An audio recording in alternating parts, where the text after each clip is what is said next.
As of this morning on Friday, May 2nd, the Trump administration has completely suspended a very important U.S. import tax code called Section 321. Section 321 essentially allowed direct-to-consumer businesses like mine here at Passion Footwear to take advantage of a free trade status. The elimination of this policy has led to unbelievable price hikes for direct-to-consumer businesses overnight, and so as of this morning, we are officially adding a tariff tax line item to every single product in our storefront. To help break this down and explain why you, as an American consumer, should care, let's do a little tariff math lesson. And if at the end of this lesson you still think there's an argument that the Chinese government is actually the one paying these tariffs, power to you. To give the needed background, my company is Passion Footwear, and we have invented fully convertible heel technology that lets you turn a standard heel into a comfortable flat. We also let you swap out your heels to create custom looks. I think it's fair to say this is easily the most complicated footwear product on the market. Because of that, our shoes require the combination of specialty injection molding with craftsman footwear assembly. Those two processes currently only coexist at scale in China. For the purposes of this exercise, I'm going to share real data regarding our walnut knit booties. The most important thing to know is this shoe has a textile upper and is therefore being taxed at the highest possible rate. First, laying the groundwork, here is an actual screenshot from one of my POs at Passion. The booty in walnut knit has a cost of $40.54. By the way, everything you're hearing about Chinese labor being cheap slave labor is propaganda and a lie. In case y'all didn't know, companies like Nike can make sneakers for literally $7. My shoes are very expensive to make because the team that works on them in China are all specialty trained technicians, craftsmen, and mechanical engineers. So please point me to the slave labor, but that's beside the point. With a roughly $40 cost, we usually sell this shoe at full price for $230. However, right now it's on 60% off to try to make up for this tariff situation, but besides the point. Let's go ahead and do some simple tariff math. Let's go ahead and assume we're able to sell the shoe at full price for $230. As we now know, the physical material and labor cost of that shoe is $40.54. However, as my customers know, when you're buying a shoe from Passion, you're actually buying a bundle, and that $40.54 is only reflective of the upper part of the shoe's cost. Considering that there's a block heel kit in this bundle, we have to also factor in the heel price of $9.29. However, it's important to know this is not where cost of goods ends. First, we have to factor in the price of freight, which is what we pay a boat to actually bring this product into our warehouse. Freight is usually priced by volume because obviously the bigger an item is, the less of it you can fit into a container. The freight cost for our shoes is $3.41 per box, and then the freight cost for the heel kits, since they're much smaller, is usually only about 56 cents. This brings us to $3.97 for freight just to bring the product over here. Next, we have to layer in fulfillment fees, which is what we pay our warehouse per unit when they are picking and packing your order to prepare it for shipping. This fee is covering things like what we pay the warehouse to store the product before it sells, what we pay a warehouse worker to go pick up the product from the shelf once it's ordered, put it into a shipping container and put the label on it, as well as check it for any quality defects. All those little things put together adds up to about a $3 fulfillment fee per shoe, and then about an extra 44 cents per heel kit.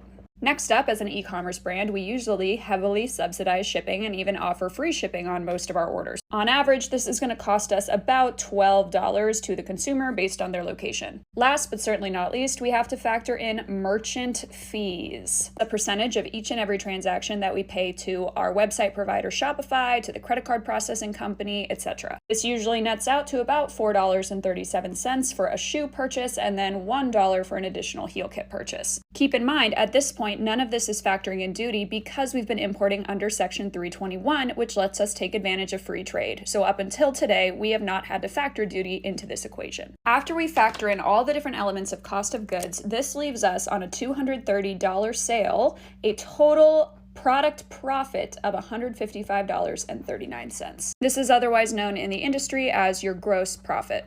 In the fashion industry, you would usually be targeting about a 50% gross profit. Here, we're looking at 67.56%. However, calling this number gross profit is slightly misleading because this is not actually the profit into the business. At this point, you have to factor in your operating costs. The operating cost is going to be inclusive of everything you need to run your business that needs to be covered by the profits of the business. For instance, all of your salaries, marketing budget, your product development, as well as general overhead, which covers everything from office space to your software subscriptions. For instance, a big one for us is we have to pay to subscribe to Shopify to actually run our website. To that point, website maintenance costs. You get the gist. This list is not comprehensive, but essentially this number includes everything that is required to actually operate your business on a daily basis, broken down and divided out by exactly how many shoes you think you can sell in any given month.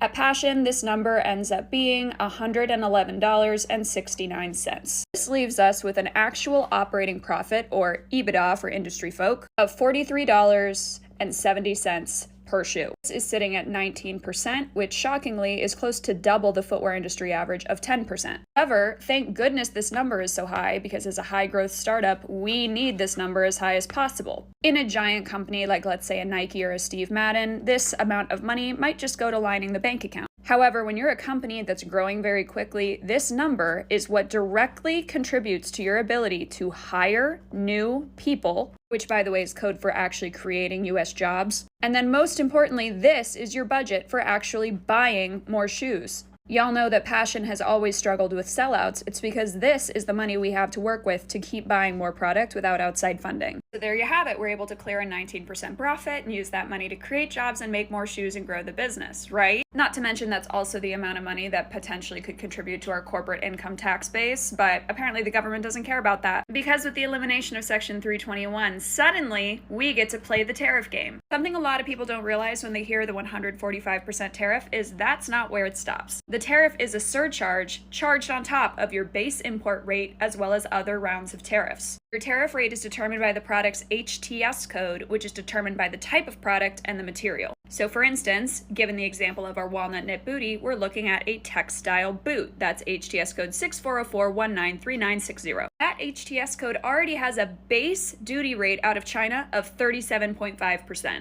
Then you have to add on the 7.5% 301 tariff, which is the first round of tariffs that Trump introduced in his first term. Yes, they were never rolled back. Then you get to add in the new 145%. Throw on a 0.35% processing fee because suddenly we need a duty broker on every transaction. And you get a total rate of 190.35% on your cost of goods. So now let's go ahead and adjust these numbers, shall we?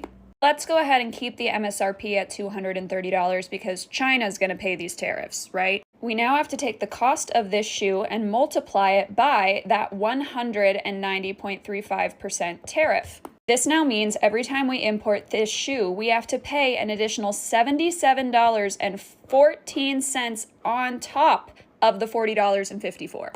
But wait, don't forget about the heel kit because that gets tariffed too. Luckily, at a slightly more advantageous rate of 83.05%. On a $9.29 heel kit, that is now a tariff of $7.72. With those adjustments, this now means my total cost of goods has skyrocketed to $159.47. Meaning that gross profit number, the number that covers all those operating costs and gives us a little bit of profit, yeah, that number isn't $155.35 anymore. No, it's $70.53. However, assuming I want to keep all my people employed, continue product development, and manage my overhead, we push these operating costs through still at the same price, right? We suddenly go from profiting $43.70 per shoe to invest in more jobs and more shoes, to suddenly losing $41.16 on every single sale. So, moral of the story is, yeah, we're adding a tariff tax line item to cart. I'd love to know when the Chinese government is going to come pay this bill.